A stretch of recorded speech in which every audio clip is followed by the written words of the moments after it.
subscribe our channel and don't forget to press the bell. वालेकुम बच्चों, आज हमारा lesson number 2 class 8 SST history, ठीक है।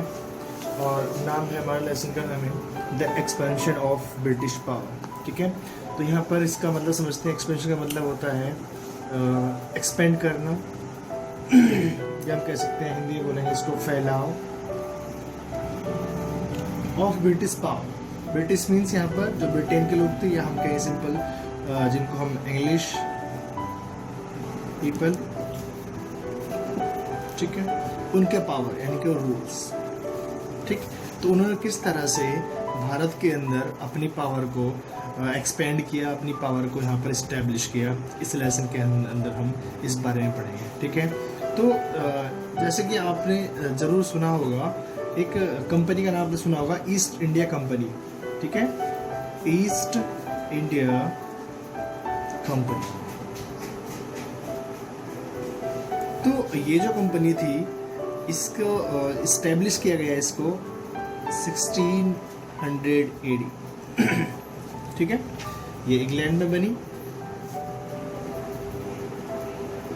ठीक है। इंग्लैंड को कभी कभी हम UK भी बोल देते हैं, ठीक है, कभी कभी लंदन बोल देते हैं। तो ये सब एक ही है, इसमें थोड़ा सा डिफरेंस है, लेकिन वो फिलहाल आपके समझने की बात, मतलब आपको बाद में बताएंगे क्या मतलब होता है लंदन में, UK में क्या डिफरेंस है। फिलहाल आप एक ये समझना कि हम जब अंग्रेज़ों की बात करेंगे, इंग्लिश पीपल्स की बात करेंगे, तो हम इंग्लैंड की बात कर रहे होते हैं, ठीक है। हम अमेरिकन की बात नहीं कर रहे होते हैं। जिन्होंने हम पर रूल किया वो इंग्लिश लोग थे, वो UK के लोग थे, इंग्लैंड लंदन के लोग थे, क्लियर। तो इस लेसन में हम मेनली बात करेंगे किस तरह से उन्होंने अपनी पावर को एक्सपेंड किया, एक्सपेंशन ऑफ पावर किस तरह का उनका था, ओके।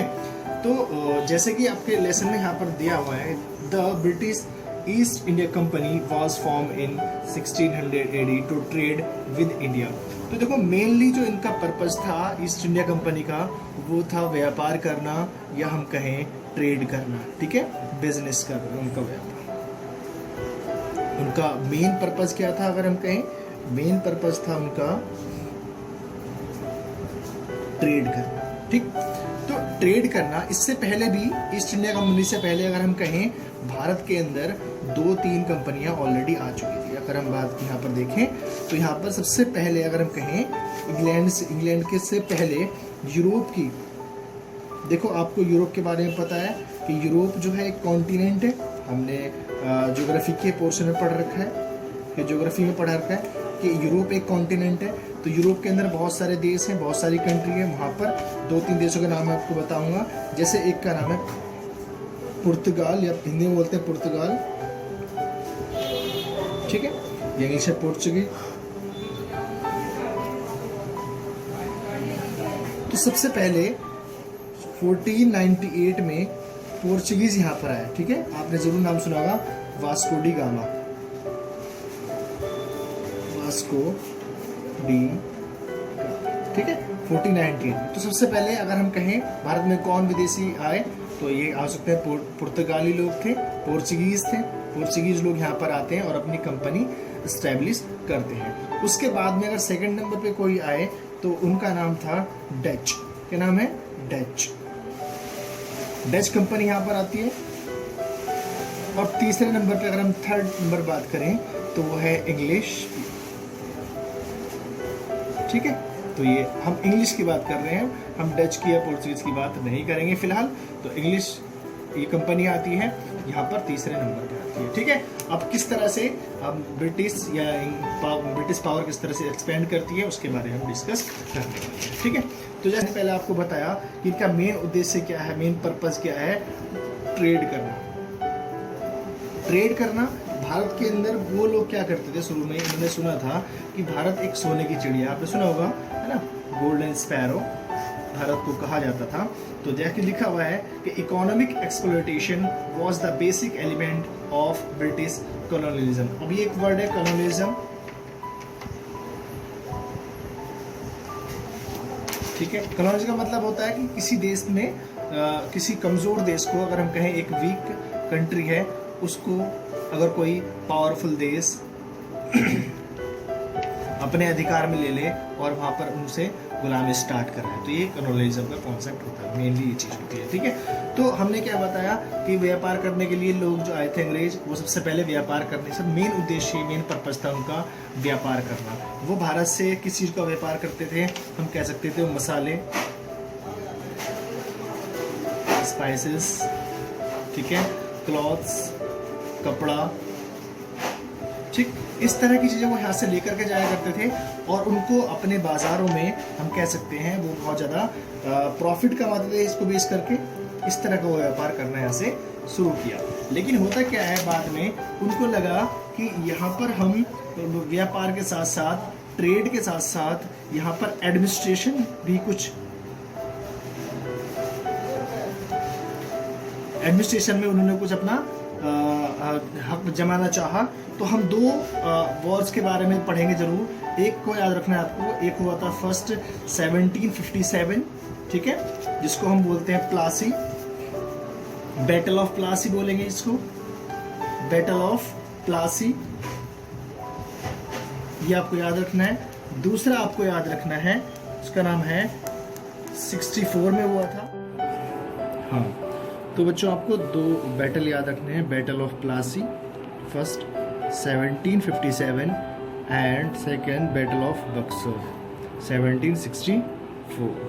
तो देखो बच्चों, इसमें ऐसा हुआ, जो बैटल ऑफ प्लासी है, इससे पहले हम कह सकते हैं कि जो इंडियन ट्रेडर्स थे, ठीक है, इंडियन ट्रेडर्स या हम कह सकते हैं, और जो यहाँ पर छोटे व्यापारी लोग थे, वो सारे लोग बहुत ज़्यादा प्रॉफिट में हुआ करते थे।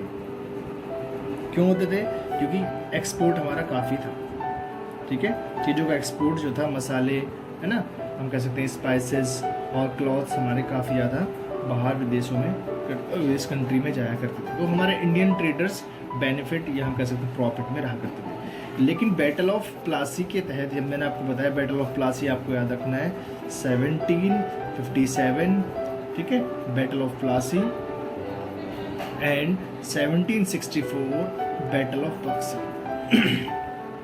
इन ये दो बैटल होने के बाद इंग्लिश, जो इंग्लैंड है हमारे, कह सकते हैं जो यूरोपियन कंपनी, इंग्लिश थे, अंग्रेज थे ना, तो इंग्लैंड की जो कंपनी थी उसने क्या किया है, एडमिनिस्ट्रेटिव रूल शुरू हुआ। एडमिनिस्ट्रेटिव रूल उनके हाथ में आना शुरू, यानी कि हम कह सकते हैं वो ट्रेड के साथ साथ कुछ पॉलिटिकल भी पावरफुल। बच्चों, हमने देखा कि किस तरह से दो हमारे बैटल ऑफ प्लासी और बैटल ऑफ बक्सर को आपको याद रखना है, 1757 and 1764, okay, battle of Plassey and battle of Buxar. इन दोनों बैटल के बाद क्या होता है, जो इंग्लिश पीपल होते हैं वो एडमिनिस्ट्रेटिव रूल स्टैब्लिश अपना करना शुरू करते हैं। शुरुआत में भारत के पास क्या था, बहुत ज़्यादा प्रॉफिट होता था। 3 चीज़ों मैंने आपको बताया, जैसे कि क्लॉथ्स, ठीक है, spices and many other things. तो ये बहुत सारी चीज़ें हुआ करती थी पहले, लेकिन आफ्टर दिस वॉर ये ऐसा होना सब कुछ ख़त्म हुआ। उसके बाद क्या होता है कि जैसे मैंने आपको बताया कि शुरुआत में 2-3 कंपनी यहाँ पर आ चुकी थी ऑलरेडी। जैसे सबसे पहले हमने बताया पोर्चुगीज आए 1498 में, ठीक है, वो कहाँ पर आए थे, ये यहाँ पर एक एरिया है उसको बोलते हैं कालीकट, यहाँ पर है, ठीक है। उसके बाद सेकंड नंबर पे मैंने आपको बताया वो लोग थे, उनको हम बोलते हैं डच। ये जो लोग थे वो हॉलैंड से थे, हॉलैंड से जो लोग थे उनको हम डच बोलते हैं। तो अब क्या हुआ, इसके बाद तीसरे नंबर पे हमारे थे ब्रिटिश, ठीक है। थर्ड नंबर पे हमारे कौन लोग हैं, ब्रिटिश, या हम जिसको इंग्लिश पीपल बोलते हैं, अंग्रेजी को बोला जाता है। तो अब इन तीनों के बीच में क्या होता है, राइवलरी स्टार्ट होती है, तीनों के बीच में वॉर होने स्टार्ट होते हैं। और फाइनली हम ये देखते हैं कि जो डच कंपनी थी वो क्या करती है, हिंदुस्तान से मूव कर जाती है इंडोनेशिया की तरफ, और वो इंडोनेशिया में अपनी कॉलोनी बनाना स्टार्ट करते हैं। यहाँ पर इंडिया के अंदर 2 कंपनियां मेन रह जाती हैं, एक तो फ्रांसीसी और दूसरा हम कह सकते हैं इंग्लैंड की ब्रिटिश, ठीक है। तो हम पढ़ेंगे आगे, हमारा जो होगा स्ट्रगल वो होगा, जैसे कि आप जानते होंगे कि मैंने आपको बताया कि 2 कंपनी यहाँ पर है, एक का मैंने आपको बताया फ्रेंच कंपनी और दूसरा हमारे पास है इंग्लैंड की कंपनी, ठीक है, यानी कि British East India company, east India company. तो इन दोनों के बीच में यहाँ पर इंडिया के अंदर क्या होता है, ट्रेड वॉर शुरू होते हैं और कुछ बैटल हम इनके बारे में पढ़ेंगे। तो जैसे कि फर्स्ट हमारे किताब के अंदर एक हेडिंग है, तो उसका नाम है द एंग्लो फ्रेंच राइवलरी। तो ठीक है बच्चों, हम कल से यहाँ से स्टार्ट करेंगे, हमारा हेडिंग ये रहेगा the Anglo French rivalry. Clear? That's it.